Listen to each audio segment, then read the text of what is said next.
Assalamualaikum warahmatullahi wabarakatuh. Alhamdulillahirabbil alamin.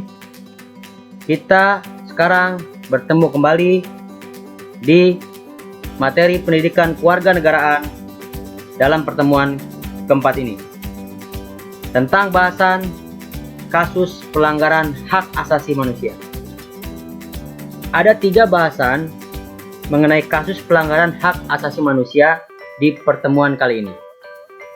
Bahasan pertama yaitu tentang pengertian dan jenis pelanggaran HAM. Bahasan yang kedua yaitu penyebab pelanggaran HAM.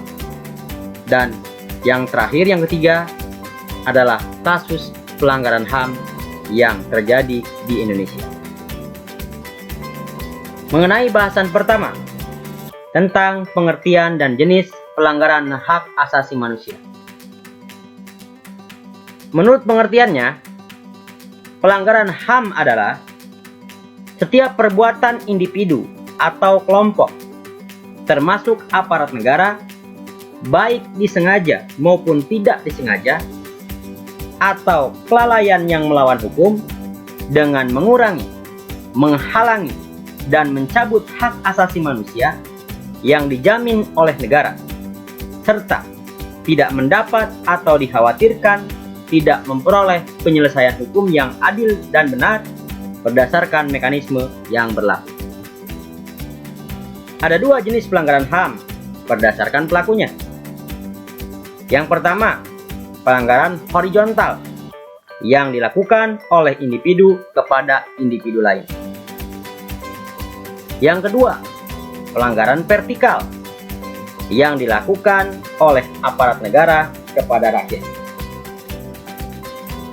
Jenis pelanggaran HAM ada 2. Pertama, kejahatan biasa atau ordinary crime, dan kejahatan luar biasa, extraordinary crime. Contoh pelanggaran HAM yang termasuk kejahatan biasa dapat berupa pencemaran nama baik, pemukulan, penganiayaan, atau menghalangi kebebasan berekspresi. Di sisi lain, pelanggaran HAM berupa kejahatan berat meliputi: pertama, kejahatan terhadap kemanusiaan yang bermotif kekuasaan yang dilakukan secara sistematis dan meluas. Yang kedua, kejahatan yang menimbulkan teror, kekhawatiran, dan ketakutan dalam diri masyarakat.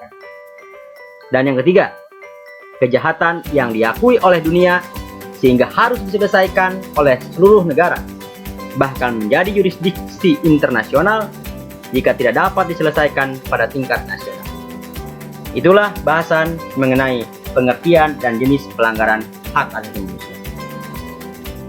Berlanjut kepada bahasan yang kedua, bahasan tentang penyebab pelanggaran HAM. Ada beberapa faktor yang menyebabkan terjadinya pelanggaran HAM. Faktor pertama yaitu faktor internal, dan yang kedua adalah faktor eksternal. Untuk faktor internal, diantaranya: 1. Tidak seimbangnya pelaksanaan hak dan kewajiban asasi yang dapat disebabkan oleh tidak adanya pihak yang mau mengalah dalam hal menghormati, menjamin, dan melindungi hak asasi manusia lain, sehingga memicu untuk melakukan pelanggaran HAM. Yang kedua, belum adanya kesepemahaman mengenai konsep HAM yang bersifat universal, padahal setiap bangsa memiliki paham dan pelaksanaan yang berbeda dengan bangsa lain. Yang ketiga, sikap individualisme yang berorientasi pada kepentingan individu tanpa memperhatikan kepentingan orang lain. Yang keempat, kurangnya kesadaran tentang HAM yang cenderung tidak mengindahkan hak-hak orang lain, terutama jika berbeda pandangan mengenai HAM itu sendiri. Dan yang kelima, rendahnya sikap toleransi sehingga seseorang tidak ragu saat mengambil hak orang lain atau melakukan pelanggaran HAM. Untuk faktor eksternal, itu ada 3. 1. Lemah dan kurang berfungsinya lembaga-lembaga penegak hukum seperti polisi, jaksa, dan pengadilan sehingga tidak dapat menjamin tegaknya hukum bagi kasus pelanggaran HAM. Yang kedua, penyalahgunaan kekuasaan yang berkaitan dengan kepentingan yang menaunginya, baik kepentingan individu maupun kelompok. Dan yang ketiga, kemajuan teknologi melalui media televisi, surat kabar, telepon, dan internet yang tidak jarang berdampak pada mental dan psikologi seseorang akibat kekerasan verbal seperti hinaan atau cacian. Itulah faktor internal dan faktor eksternal penyebab dari pelanggaran HAM. Sekarang kita ke bahasan yang ketiga, yaitu kasus pelanggaran hak asasi manusia di Indonesia. Ada banyak sekali pelanggaran yang pernah terjadi di negeri ini.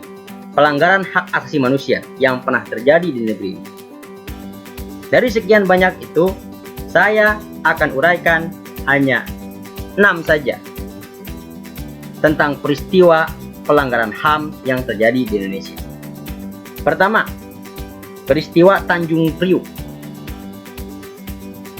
Berlangsung tanggal 12 September tahun 1984. Di mana terjadi sebuah peristiwa yang dipicu oleh masalah SARA hingga muncul dugaan pembunuhan, penangkapan, dan penahanan yang sewenang-wenang, penyiksaan, serta penghilangan secara paksa. Yang kedua, peristiwa Aceh sekitar tahun 1990 sampai 1998. Peristiwa ini dipicu oleh unsur-unsur politis saat terjadi daerah operasi militer disingkat DOM, yaitu keinginan pihak-pihak tertentu untuk menjadikan Aceh sebagai negara merdeka, sehingga banyak tindakan kekerasan dialami rakyat Aceh. Yang ketiga, kasus terbunuhnya Marsina tahun 1993, di mana dalam kasus ini seorang buruh pabrik yang aktif memperjuangkan nasib kaum buruh dalam unjuk rasa bernama Marsina ditemukan meninggal dengan luka bekas penyiksaan dan penganiayaan selang beberapa hari setelah unjuk rasa tersebut.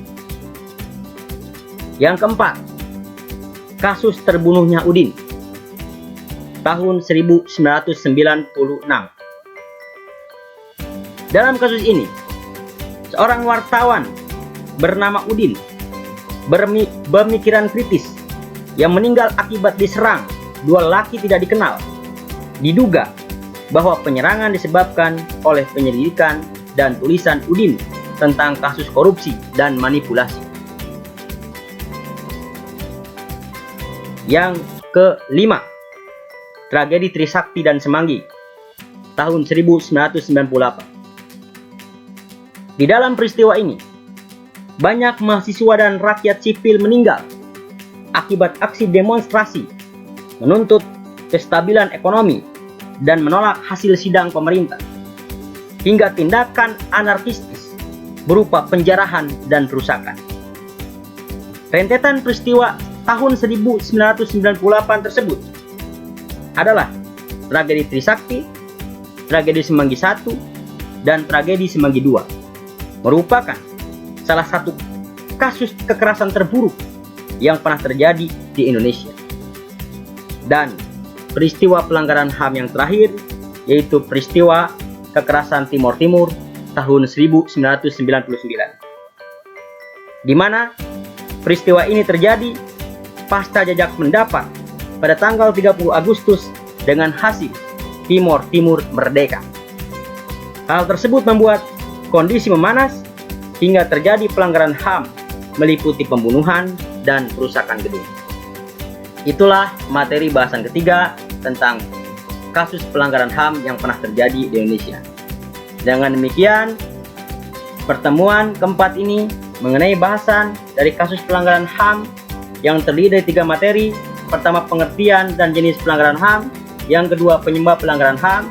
Dan yang ketiga, kasus pelanggaran HAM di Indonesia telah selesai diutarakan.